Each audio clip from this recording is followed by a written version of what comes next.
kami akan mempresentasikan materi tentang forecasting permintaan atau pramalan. Pramalan adalah seni dan ilmu memprediksi peristiwa-peristiwa yang akan terjadi dengan menggunakan data histori dan memproyeksikan ke masa depan dengan beberapa bentuk model sistematis.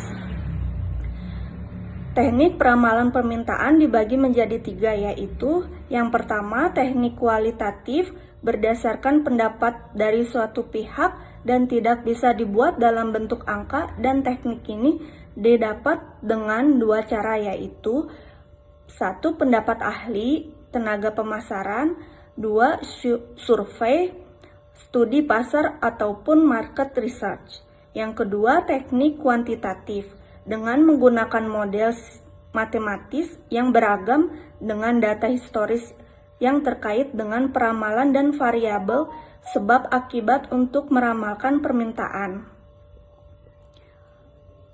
Deret waktu time series forecasting menangani nilai variabel yang disesuaikan secara berkala selama periode waktu saat perkiraan permintaan diramalkan.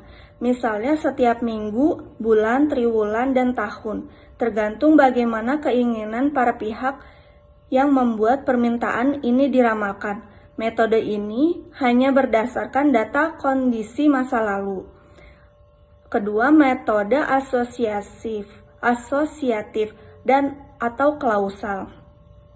Model peramalan asosiatif kuantitatif yang umum digunakan adalah analisis regresi linear.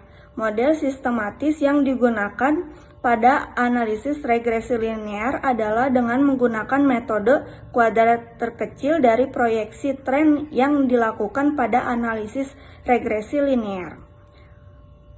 Langkah-langkah proses forecasting yaitu langkah-langkah untuk melakukan kegiatan forecasting atau peramalan menurut Stephen 2018.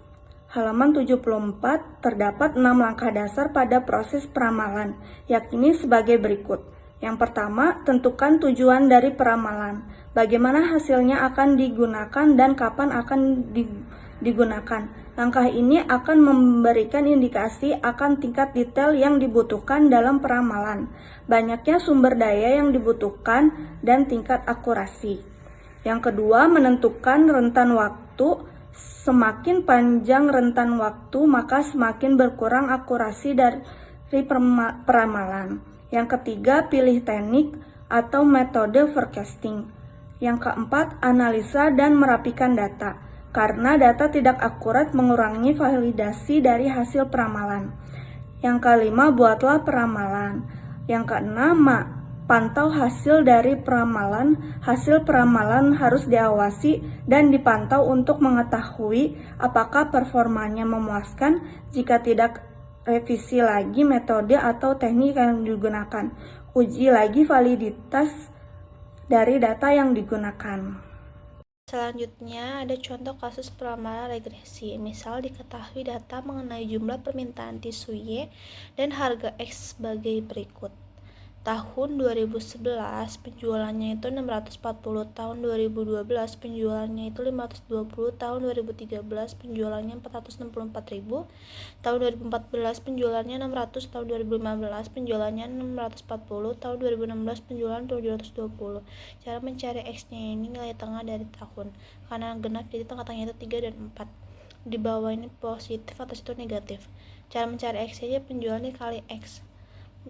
Berarti 640 dikali minus 5, 520 dikali minus 3, 464.000 dikali minus 1, 600 dikali 1, 440 dikali 3, 720 dikali 5.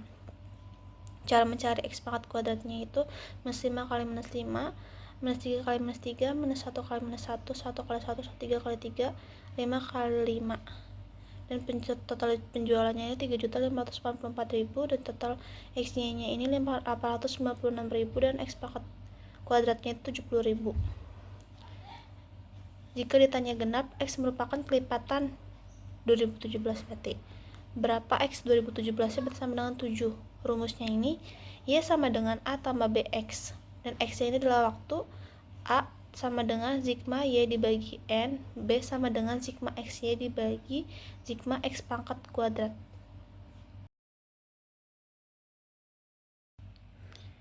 Jadi, cara perhitungannya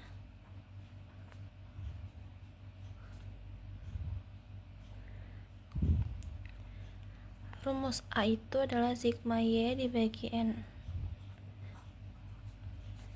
Jadi, sigma Y itu totalnya 3.584.000 dibagi N itu jumlahnya ada 6 tahun, total 597,33.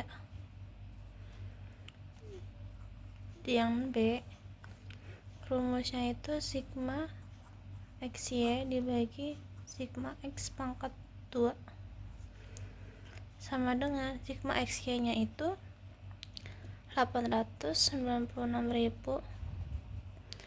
dibagi sigma X pangkat 2 itu 70,